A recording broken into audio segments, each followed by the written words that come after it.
Dice el Salmo 139, al músico principal, Salmo de David.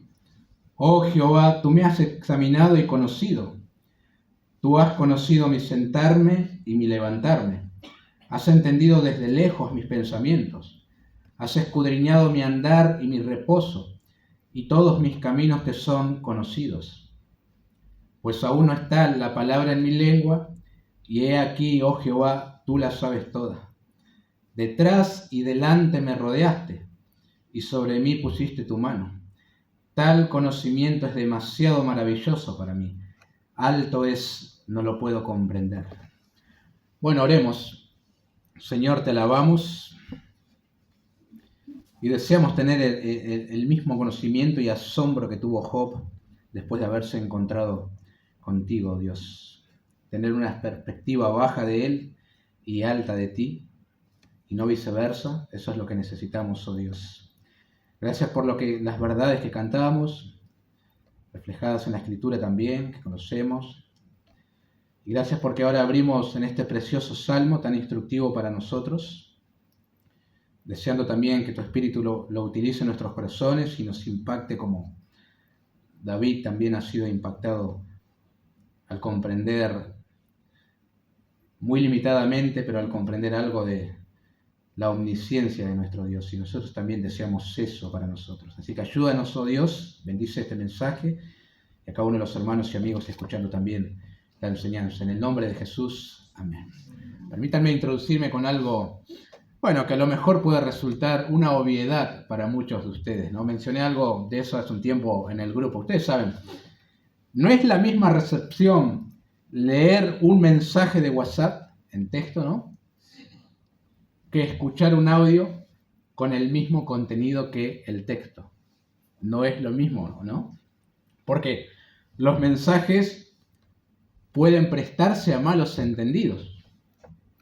Y a veces uno interpreta el mensaje acorde a su estado emocional del momento. Si te agarra con los cables cruzados, vas a interpretar de otra manera. Si alguien te escribe un mensaje solamente diciendo hola, a lo mejor comenzás a maquinar. ¿Pero cómo me va a escribir solamente hola? No puede decirme solamente hola. Es casi un mensaje vacío, no le voy a contestar. Ahora, si te agarra de buen humor, ¿no? Capaz que, oh, how are you? ¿Qué tal, perdido? ¿No? Cosas así. Bueno, tu estado de ánimo ayuda a dar una respuesta. Ahora, con el audio es un poquito diferente. ¿Por qué? Porque la voz ya comunica más del 50% del mensaje. Ritmo, pausas, suspiros, énfasis. Entonces un audio puede sonar un poco más cercano, con más calidez y menos ambiguo. Uno entiende más correctamente lo que, bueno, el otro está tratando de comunicar, ¿no? Ahora, esto es así cuando no conoces mucho a la otra persona, ¿no? Entonces, no sabes con qué motivación escribe lo que escribe. Cuando ya tenés un tiempo tratándola o tenés una relación estrecha, casi como que te da igual un audio o un texto, porque ya conoces a la otra persona. Ya sabés que se come todos los signos de puntuación, ya sabés que quiso mandar una palabra y le salió otra. Bueno, ya de alguna manera conocés su manera de pensar, sus emociones y sus hábitos. Eso sucede en nuestras comunicaciones usando la tecnología hoy, ¿no?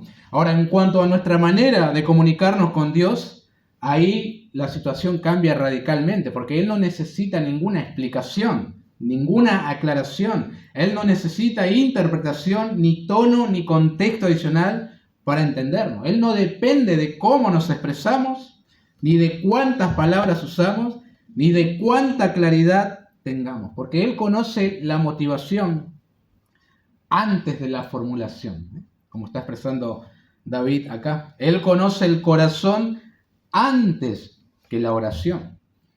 Ana en el templo estaba orando y solamente movía sus labios. El sacerdote Elí la tuvo por ebria, pero Dios estaba escuchando su oración. Es más, ya estaba enviando la respuesta también. Con las personas nosotros debemos tener cuidado con el tono que nos expresamos, pero con Dios no necesitamos presentación, porque Él ya sabe quiénes somos. Dios conoce el pensamiento antes que la palabra. justamente porque es, bueno, omnisciente, lo conoce, lo sabe absolutamente todo, ¿no? Ahora, este conocimiento absoluto de Dios, yo creo que es como una moneda de dos caras, ¿no? Por un lado, nos alivia profundamente saber que Dios conoce todas las cosas de antemano.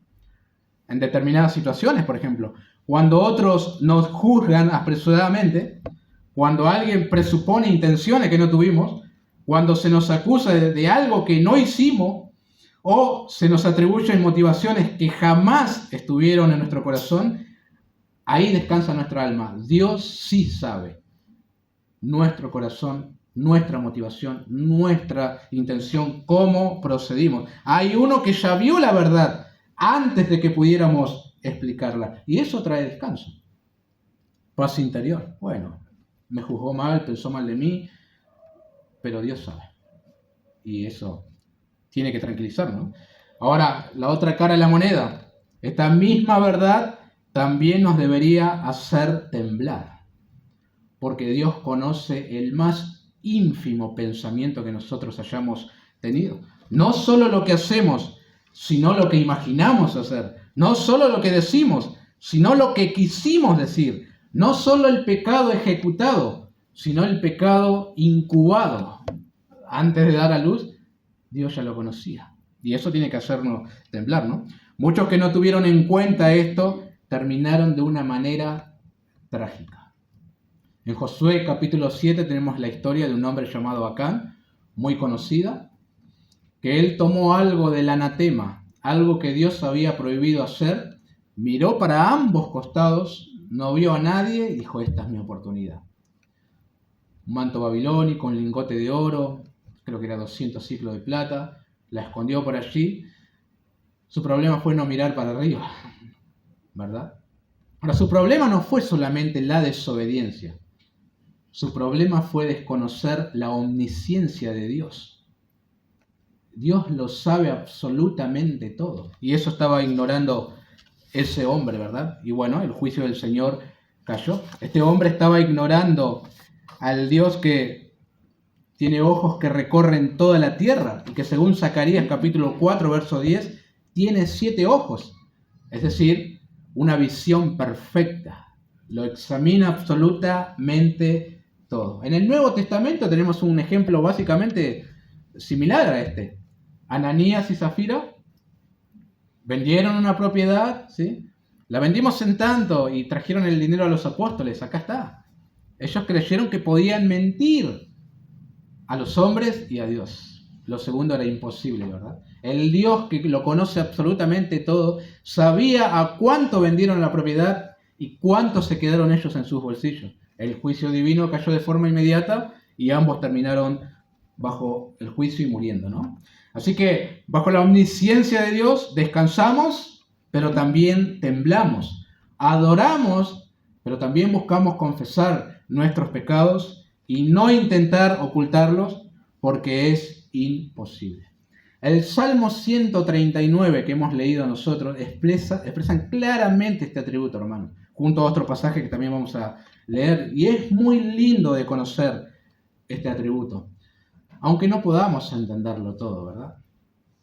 No sé si alguien realizó en su casa el ejercicio de pensar en Dios y pensar en cómo es Dios, pensar en sus atributos, y la mente como que explota y dice: no puedo pensar en Dios. No porque no quiera, sino porque tenemos un límite de pensamiento en cuanto a la grandeza de Dios y no nos da la cabeza, como quien dice. Pero algo de eso podemos conocer, algo de eso Dios nos permite entender, ¿no? Sabemos que todo lo que tiene que ver con Dios lo vemos por espejo, oscuramente, conocemos en parte, pero podemos acercarnos y asombrarnos de cómo es Dios y de tener un Dios con un conocimiento pleno de todas las cosas. Como alguien dijo, nuestra mente no alcanza, no comprendemos cómo Dios puede saber todos estos detalles de nuestra vida y conoce los mismos detalles acerca de miles y millones de otras personas a la vez. La fe verdadera reconoce la grandeza de Dios, aunque la mente no la puede alcanzar. Ahora, este atributo de Dios no ha quedado sin controversias también, ¿no? Si Dios lo sabe todo, y antes de que pronunciemos la palabra, ¿qué necesidad tenemos de orar? ¿Para qué vamos a orar si Él ya sabe? Mejor sería que me responda y me ahorro las palabras. Con lo que me cuesta orar, ¿no? Ya. ¿Por qué no hace así Dios? Bueno, la conclusión parte del un malentendido profundo, ¿no? La omnisciencia de Dios no anula la oración, al contrario, la fundamenta. Si Dios no supiera, no podríamos confiar en que escucha, en que comprende y en que actúa conforme a su voluntad perfecta, ¿no? Precisamente porque Dios lo sabe todo, entonces nuestra oración tiene sentido. No hablamos al vacío. Estamos hablando a un Dios que comprende nuestra situación.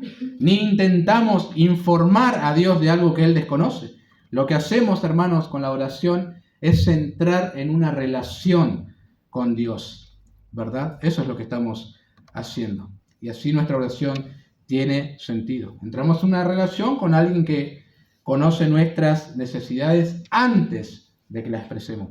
Jesús dijo, vuestro Padre sabe que tenéis necesidad de estas cosas. Y uno dice, ya está, no oro. Versículos después dijo, pedid y se os dará. Buscad y hallaréis, llamad y se os abrirá, ¿no? Es decir, su conocimiento previo no cancela nuestro privilegio y responsabilidad de orar, sino que le da un fundamento por el cual orar, ¿no? Qué lindo es tener un Dios que conoce todas las cosas. Por eso podemos orar con confianza, ¿no?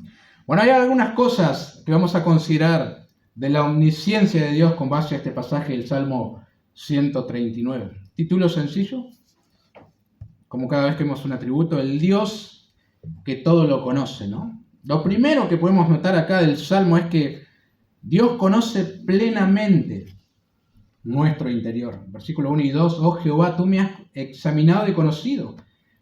Tú has conocido mi sentarme y mi levantarme. Has entendido desde lejos mis pensamientos. Muy interesante, hermanos, como notan ustedes, que el salmista se expresa en primera persona. Todo lo que dice, no está hablando en términos generales de la omnisciencia de Dios, ¿no? Me has examinado, mi sentarme, mi levantarme, mis pensamientos, mi andar, mi reposo, etc. Eso hace que el Salmo sea más personal, relacional con la persona de Dios, con aquel que tiene un conocimiento absoluto de todas las cosas. No es lo mismo decir que Dios conoce todas las cosas que decir Dios conoce todo acerca de mí, ¿verdad? Hay una diferencia allí, no hay una relación en el medio. No es igual afirmar que Dios está en todas partes que decir Él está conmigo en todas partes. No es lo mismo decir Dios es el creador del mundo que decir Él es mi creador. Él me creó a mí. Por lo visto, el creyente David goza de una relación con Dios. Es decir, la omnisciencia es relacional antes que abstracta, ¿no? Cuando el salmista confiesa que Dios lo ha examinado, no está hablando de una inspección fría de parte de Dios, sino de un escrutinio que conoce las entrañas del alma. Un conocimiento que acoge, corrige y guía, ¿no? Dios conoce mis pensamientos antes de que lo piense. Qué impresionante es el Dios que tenemos. Él conoce mis emociones antes de que las sienta. Y Él conoce mis intenciones antes de formularlas. Es decir, su conocimiento atraviesa todo, hermanos, y llega hasta el corazón. Como dije, este primer punto nos muestra a nosotros que la omnisciencia es algo personal, hermanos, con nosotros, ¿no? No solamente una idea que está allí arriba. Dios no conoce datos, conoce personas. Y notan que el salmista afirma esto, pero con seguridad. Él lo está diciendo. No tiene temor de decir que Dios conoce todo de él y que le examina, ni nada por el estilo. No hay nada que esconder. Al final del poema, como notan, él nuevamente dice en los versículos 23 y 24, muy parecido a los primeros dos. Examíname, oh Dios, y conoce mi corazón. Pruébame y conoce mis pensamientos. Y ve si hay en mí camino de perversidad y guíame en el camino eterno. Como queriendo decir, continúa el proceso de examinarme. Y si hay algo pecaminoso allí, quítalo de mi corazón. Ahora es cierto, hermanos. Hubo un momento en la historia de David que su relación con Dios no estaba bien. Y allí la omnisciencia de Dios no era un consuelo, sino que era un martillo que le golpeaba la conciencia, ¿verdad? Él mismo lo va a expresar luego. Y en ese periodo oscuro, el conocimiento absoluto de Dios le resultaba una carga, ¿no? Mientras su corazón estaba endurecido, la omnisciencia divina lo inquietaba profundamente. Saber que Dios lo veía, lo conocía, lo examinaba, era algo que David no quería enfrentar. Eso lo vemos expresado nosotros en el Salmo 32, en su experiencia narrada allí. Mientras él cayó su pecado, se envejecieron mis huesos, dijo. Mi vigor se volvió en sequedades de verano. La presencia, el conocimiento de Dios lo confrontaban a David. Y provocaba un daño tremendo en su interior, ¿no? Lo estaba presionando, pero no para destruirlo, sino para llevarlo al arrepentimiento. Es que así, queridos hermanos, funciona la omnisciencia divina en el creyente. Cuando caminamos en sinceridad, su conocimiento nos da descanso. Cuando caminamos en pecado, su conocimiento es como una carga que nos llama al retorno. Pegá la vuelta, volvé a mí, no podés estar de esa manera. Siempre, hermanos, debemos vivir teniendo en cuenta Hebreos 4:13. No hay cosa creada que no sea manifiesta en su presencia. Antes bien, todas las cosas están desnudas y abiertas a los ojos de aquel a quien tenemos que dar cuenta. Y Jesús dijo algo impresionante también. De cierto os digo, dijo, de toda palabra vana, ociosa, sin fruto, que hablen los hombres, darán cuenta en el día del juicio. Es decir, hay uno que está sabiendo, escuchando absolutamente todo. Los apóstoles, cuando oraron pidiendo al Señor que bendijera, ¿quién iba a ser el sucesor de Judas? Ellos dijeron en su oración, tú, Señor, que conoces los corazones de todos, muestra cuál de estos dos has escogido. Así es Dios. Tiene una mirada profunda que penetra todos los corazones, hermanos. ¿Y qué hay para esconder delante de Dios? Sería algo tonto de nuestra parte, ¿no? Volviendo al Salmo 139, en el verso 2 decía el salmista, tú has conocido mi sentarme y mi levantarme. Es decir, David está diciendo que Dios conoce todo lo que ocurre entre lo más pequeño y lo más grande de la vida, desde el acto más pasivo, sentarse, hasta el acto más activo, levantarse. Esto es un hebraísmo, contiene una idea totalizante acá, ¿no? Señor, vos conocés absolutamente todo lo que hago y todo lo que soy. Eso es lo que está diciendo David, ¿no?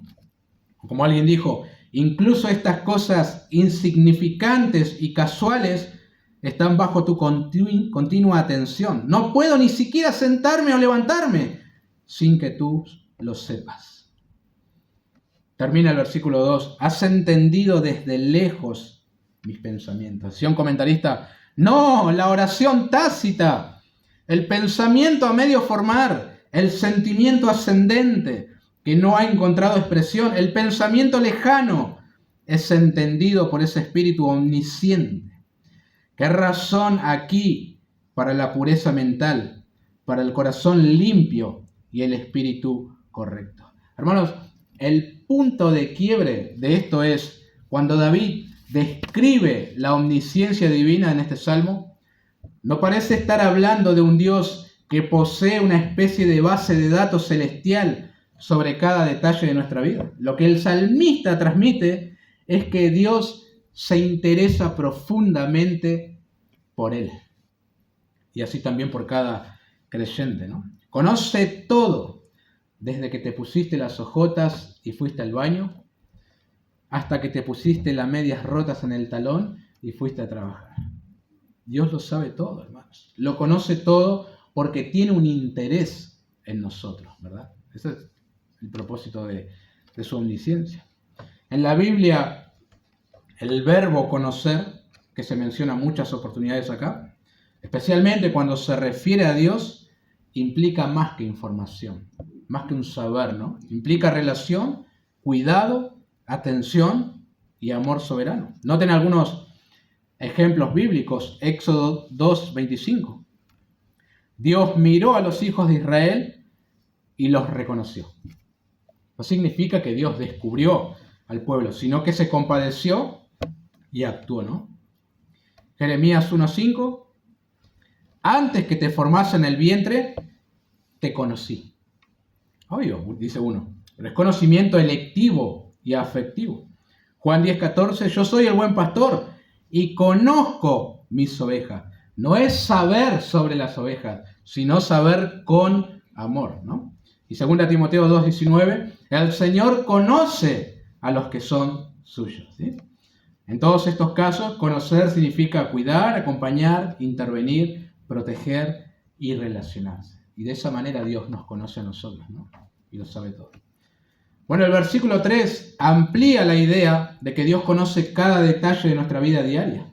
Has escudriñado mi andar y mi reposo, y todos mis caminos te son conocidos. Esto abarca todo la vida de David, lo rutinario, lo cotidiano, lo pequeño, cada paso, cada precisión, cada hábito, cada senda. No hay un solo movimiento, elección o situación que escape de su mirada. Dios, hermanos, está completamente presente en lo ordinario. Tremendo, ¿no? Acá la enseñanza es que la omnisciencia divina no es teórica, hermanos. Abarca lo práctico, lo terrenal, lo concreto. Los verbos que se utilizan en los versículos 2 y 3, sentarse, levantarse, caminar, acostarse, indican que la totalidad de las acciones del día. Es decir, Dios está interesado en mí, en todo lo que hago, desde que me levanto hasta que me acuesto. En Deuteronomio 6 y 7, parte de la responsabilidad de los padres en cuanto a la ley de Dios era transmitirla a sus hijos. Y las repetirás a tus hijos, y hablarás de ellas estando en tu casa, y andando por el camino, y al acostarte, y cuando te levantas. Básicamente lo mismo que el Salmo 139, para indicar la totalidad de la vida cotidiana. Es decir, la omnisciencia de Dios no se aplica solamente a una observación de lo que sucede en el templo, ¿no? No sé, supo que Nadab y Abiú habían ofrecido fuego extraño. No solamente es eso, sino también cuando estás en la cocina, cuando estás en el trabajo, en el camino, cuando estás en la cama. En otras palabras, no hay rincón de la vida que quede fuera de su conocimiento y por lo tanto fuera de su interés. Qué lindo, Dios le importa todo de tu vida, desde el principio a fin, ¿no? Ahora, yo creo que nosotros como que ignoramos esta tremenda verdad. Dios es omnisciente, lo sabe y lo conoce todo y lo ve todo. O más que ignorarlo, parece como que no tiene incidencia en nuestra vida diaria, en lo cotidiano y en lo práctico, porque debería movernos a la adoración, al descanso y a la santidad también. El joven o adulto que está mirando pornografía en su celular o computadora debería tomar conciencia de que el Dios 3 veces santo está allí. Te está mirando, lo ve todo, lo sabe. De alguna manera no estás solo en el baño o en la habitación. Él está viendo también cómo tratás a tu cónyuge en la semana, aunque el domingo puedas estar sonriente en la iglesia. Su mirada traspasa no solo el techo de tu casa, sino también tu corazón. Jesús dijo que cualquiera que mira a una mujer codiciándola, ya cometió adulterio en su corazón. Fue más su mirada, fue más al fondo. Lo sabe todo, ¿no? Tremendo. Hasta allí y más llega el conocimiento de Dios, ¿no? Pero como dije, también debe movernos a la adoración y al descanso, no solamente al temor y al temblor. Noten que David no se siente invadido por esta verdad, no está asustado. Él se siente acompañado por Dios. El Dios que todo lo sabe es el Dios que está presente en cada paso ordinario del día. Y eso no debe producir una paranoia espiritual en él. Al contrario, una vida vivida conscientemente delante de Él, con reverencia, descanso y coherencia también, ¿no? Decía David Cassidy, un comentarista, puede resultar muy incómodo saber que siempre te vigilan. Podemos ponernos nerviosos si vemos cámaras de video que nos vigilan en todo momento. Sin embargo, nuestro malestar se basa en el hecho de que dudamos de las buenas intenciones o la buena voluntad de quienes nos miran.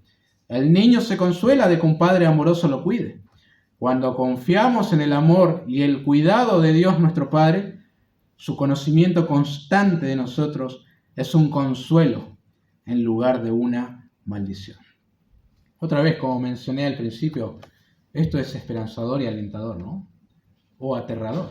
Depende mucho de cómo estás delante del Señor. Si fuiste justificado por la fe, Jesús es tu Señor, tus pecados fueron perdonados, la omnisciencia divina es un consuelo para ti, ¿no? Ahora, si no sucedió esto en tu vida, y debería ser aterrador, ¿no? Así debería ser, hermanos. Sabemos que la omnisciencia de Dios es consoladora, más allá de los pecados que nosotros todavía cometemos, por estar en un cuerpo pecaminoso, caído, nuestra naturaleza caída.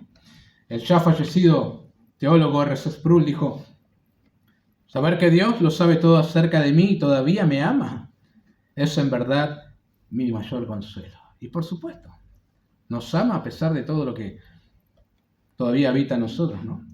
Pero debería ser aterrador cuando estás extraviado de la verdad o tratando de justificar una conducta pecaminosa, ¿no? O queriendo mostrarte piadoso ante los demás, pero el resentimiento, la amargura, la falta de perdón te están consumiendo por dentro. Allí la omnisciencia divina no te favorece.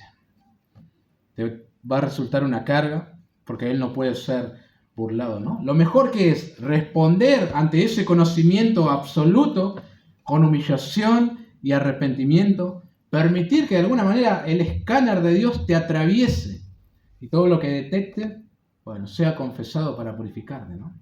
Eso es lo que tenemos que hacer. Bueno, no se detiene el conocimiento de Dios. Notemos que Dios conoce nuestras palabras antes que la pronunciemos. Verso 4. Pues aún no está la palabra en mi lengua, y he aquí, oh Jehová, tú la sabes toda. Como lo muestra, noten el versículo 6, el salmista se impresiona. Queda boquiabierto con este conocimiento que solo Dios posee. Conoce la palabra antes de que suene y la intención antes de hacerse oración. ¿Recuerda la historia de aquel momento de Nehemías? Estaba un poco triste porque había oído las cosas que acontecían en Jerusalén, las puertas prendidas a fuego, etc.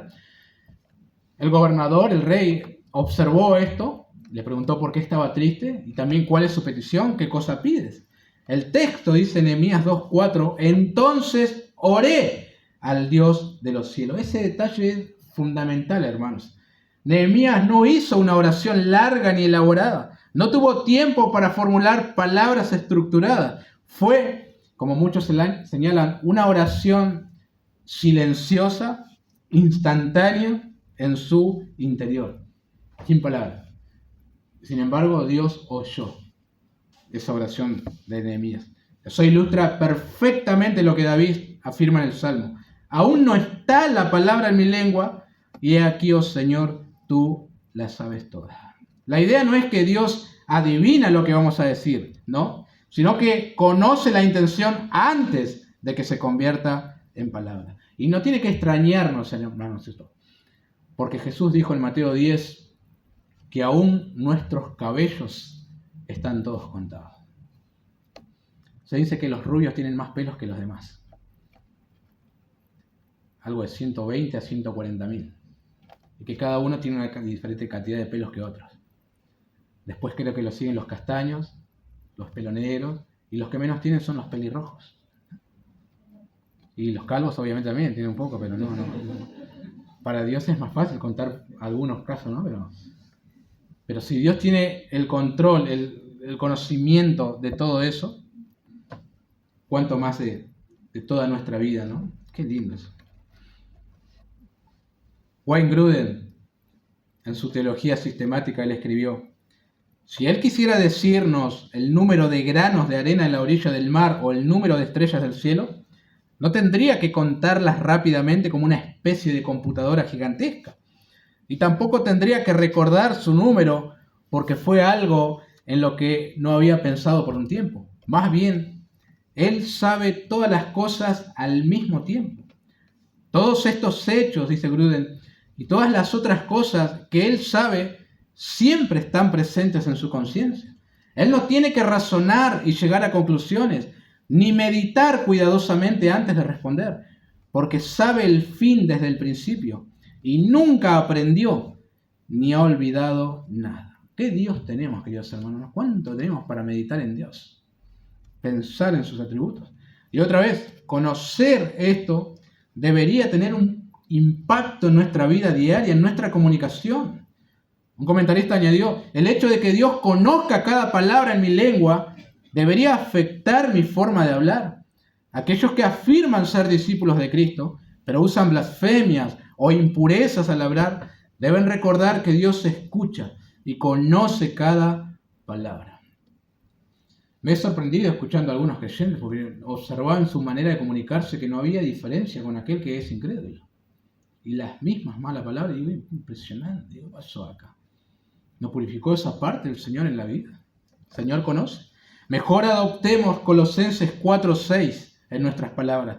Sea vuestra palabra siempre con gracia, sazonada con sal para que sepáis cómo debéis responder a cada uno. O Efesios 5:19, hablando entre vosotros con salmos, con himnos y cánticos espirituales. Las palabras, hermanos, que salen de nuestras bocas deberían honrar a Dios, glorificarle.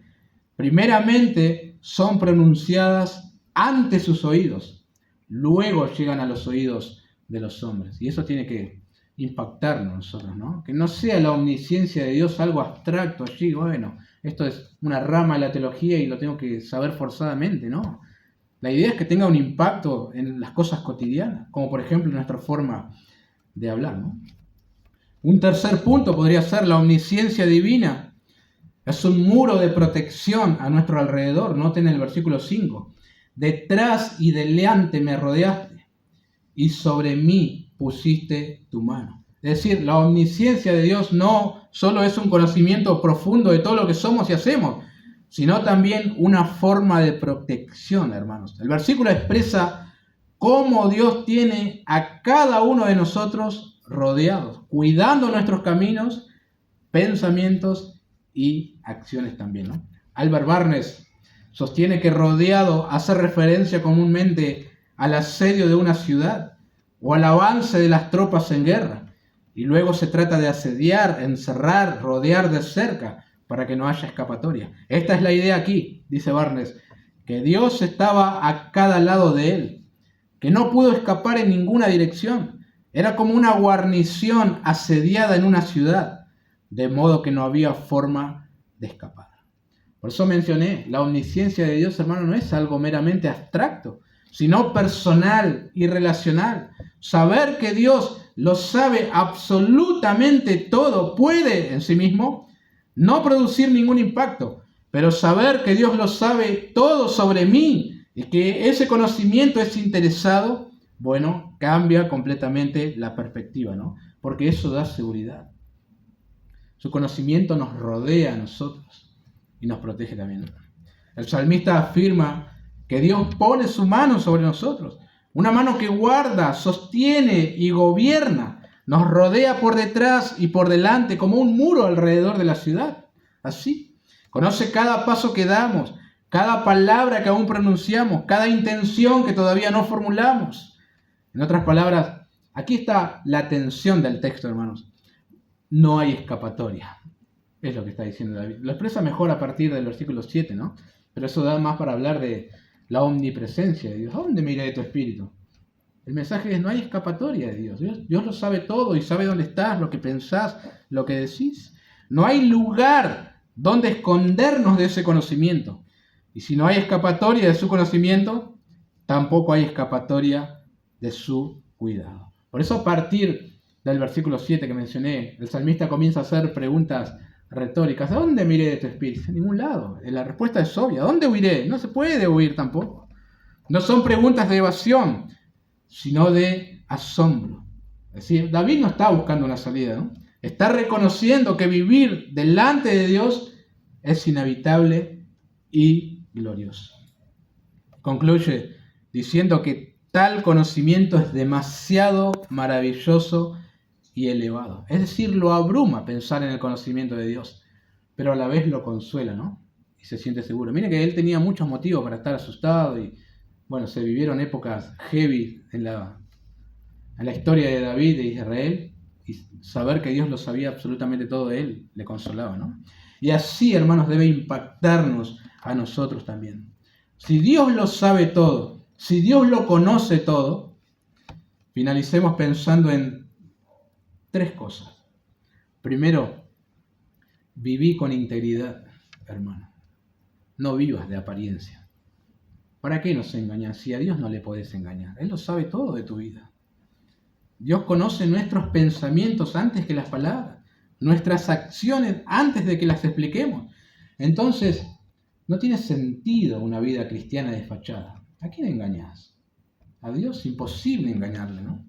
No vivamos, hermanos, para sostener una imagen, sino para caminar en verdad delante de Dios. Examina tu vida fuera del culto, en tu casa, en el trabajo, en lo que mirás, en lo que pensás, en cómo reaccionás cuando nadie te ve. Nunca nadie en este mundo se encuentra absolutamente solo. Nadie está solo. Dios está ahí siempre. La omnisciencia divina está allí. Por eso vivamos íntegros, haciendo todas las cosas como para el Señor, no para los hombres. Es mejor confesar nuestros pecados que intentar vivir como si no lo tuviéramos, engañándonos a nosotros mismos. Y ahora, más aún, sabiendo que Dios sabe todas las cosas, ¿no? Vivamos con integridad, hermanos. Segundo, descansar. No estás solo y no estás desprotegido. Saber que Dios te rodea por detrás, por delante y que pone su mano sobre vos, significa que tu vida no está a la deriva. Qué lindo saber eso, ¿no? En este mundo tan caótico, con enemigos tan fuertes, aunque no entiendas lo que viene, Dios ya está allí. Cuando enfrentes incertidumbre, ansiedad, acusaciones, recordá, Dios conoce la verdad completa. Eso no elimina las pruebas, pero quita el peso de tener que controlarlo todo. Podés avanzar confiado, aún sin todas las respuestas, ¿no? Pienso en Job en esta ocasión, como estábamos cantando hace un rato, ¿no? ¿Qué fue aquello que en su tremendo sufrimiento lo consoló y lo llevó posteriormente a humillarse ante Dios? No fue una explicación del por qué estaba sufriendo. De hecho, Dios nunca le dio una explicación. Mirá, Job, vos estás sufriendo por él. No, nunca le explicó. Sino un encuentro con Dios mismo, el cual quedó confrontado por la grandeza, sabiduría y omnisciencia del Señor. Después de su encuentro con Dios, él declaró en el capítulo 42, verso 2, yo conozco que todo lo puedes y que no hay pensamiento que se esconda de ti, lo que está expresando David acá, ¿no? ¿Notas? Un conocimiento del Dios que todo lo sabe y todo lo conoce, lo llevó a reflexionar. De oídas te había oído, mas ahora mis ojos te ven, por tanto me aborrezco, me arrepiento en polvo y ceniza. Él descansó al comprender el conocimiento profundo de Dios. Pues Dios lo comenzó a llenar con un montón de preguntas y él no sabía qué responderle, ¿no? Tremendo. Entonces, tanto Job como el Salmo 139, el mensaje es el mismo, ¿no? Cuando el conocimiento de Dios nos supera, no huimos, nos rendimos. Y cuando no entendemos todo, confiamos en aquel que sí entiende todo. Dios, Él lo sabe. Y tercero y último, imposible no trazar un puente hacia la cruz, ¿no? El Dios omnisciente, el Dios que conoce todos los acontecimientos pasados, presentes y futuros, Él sabía de antemano la caída de nuestros padres en el Edén. Él lo sabía. Sabía que Eva iba a ser engañada y que su esposo no sé dónde iba a estar y se iban a tratar de esconder. Él sabía. Pero ya había ideado un plan en la eternidad también, ¿verdad? Proveer a su propio Hijo, ¿no?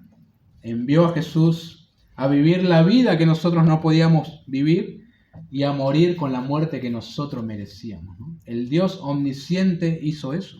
Por eso otra vez, no sé si tercera o cuarta vez, la omnisciencia divina no es abstracta, es salvadora. Jesús sabía, conocía por quienes estaba entregando su vida, por sus ovejas, por todos aquellos que creerían en Él, por todos aquellos que el Padre conoció en la eternidad. Qué lindo saber que no fue un plan B, ¿no? Sino que fue parte del conocimiento anticipado de Dios de todas las cosas. Eso decía Pedro en Hechos capítulo Dios, que Cristo fue entregado por el determinado consejo, ¿no? Ya Dios lo había tramado así. Pensemos en el Dios que todo lo sabe, ¿no? Que el Señor nos ayude.